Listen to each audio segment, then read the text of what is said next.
the thing that attracts me to the philanthropic space is the amazing generosity of America's philanthropists. And I just want to extend a hand to all of those that are here, and really the donors that created the organizations that are represented here. The generosity is part of the spirit that we heard today. A number of people came up and said, you know, I was helped by others and I want to give back, and whether that's through their time or their talents, I mean, that's really a key part to what we're experiencing here in this gathering.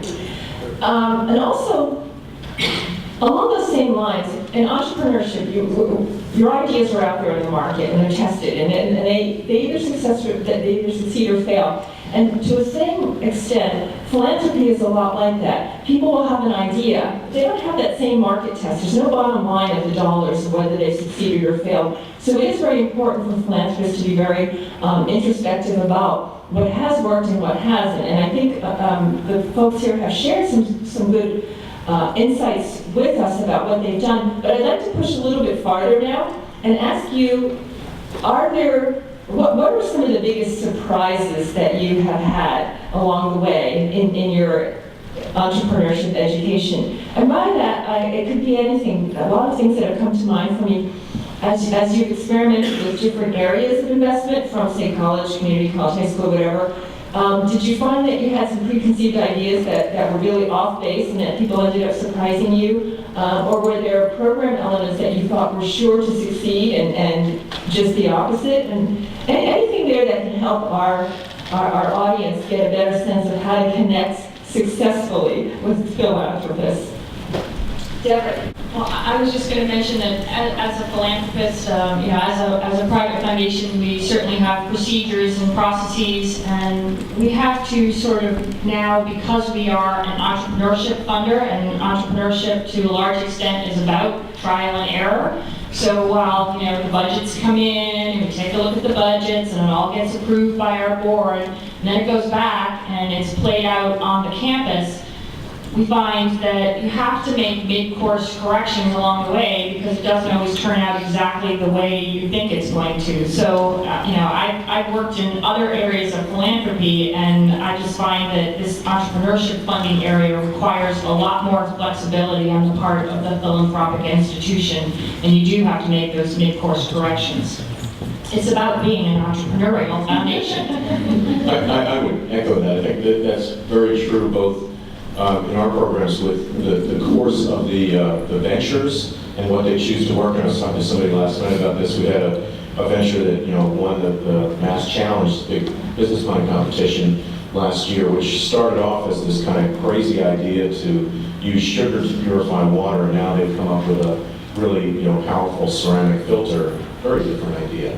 Completely changed how they were using the funding. Similar with institutions, although I think one of the challenges as a funder that you have with funding programs in the university environment is how do you fund something so that it's institutionalized and has political staying power, particularly for entrepreneurship, which doesn't have a discipline behind it in most institutions. And so how do you maintain that staying power over time, and how do you sort of set things up so that the political base is there and make sure that this really grows? And I know you've done a lot in that space, Michael, in institutions.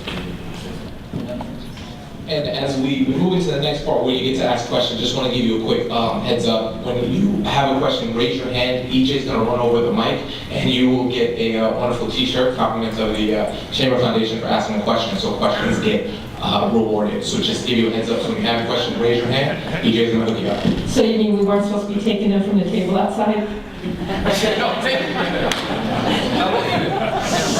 A couple of surprises that we ran into over these 20 years is the political staying power is really an issue. If you have a champion on campus, that professor comes or goes, the bottom falls out of it, the dean changes, the provost changes, and you start all over again.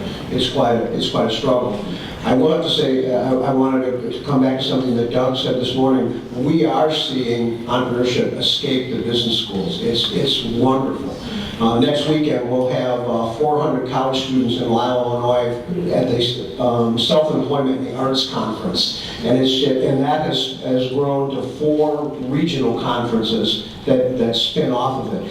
And if you want to see something that's fun, see 400 artists trying to describe their product and to understand scalability and cash flow and things. It's an intense 48 hours, and it's a lot of fun.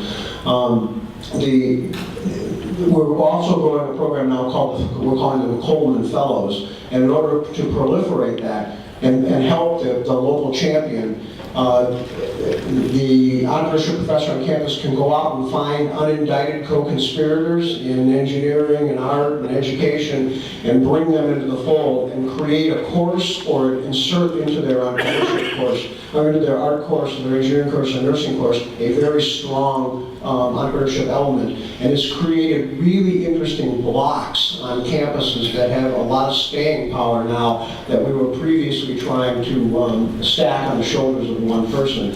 And certainly, from our perspective, the community colleges are the untapped territory for entrepreneurship. We need to, if I want to go study cosmetology, we need to make sure that the next message is eventually you want to own that shop, and then 2 shops, and 4 shops, and 6 shops, and that's the future. I would say that we have 3 sites we work in: MIT, super high-end innovation; India, $3 a day and less beneficiaries; and then Lowell Lawrence, which is somewhere in the middle. And then innovation and entrepreneurship is very much contextual. And so the example I'll say from India is we funded about 20 to 30 American student groups working on innovation, a couple of things that Phil's funded, actually, we funded, to go to India and work. And after 6 years, none of them have scaled. And when I say scale, remember in India, 1 billion people, unless you have 1 million people you're reaching, you're not even close to scale. So the reason for that is because any of us cannot fathom the price point at which this stuff will be scalable in the developing world. So we fund a school lunch program in India that makes a lunch for 7 cents a meal. And we're all really smart people, and I don't think we could ever have come up with 7 cents a meal. And so entrepreneurship is very contextual, and putting the smartest minds in the room often does not, we will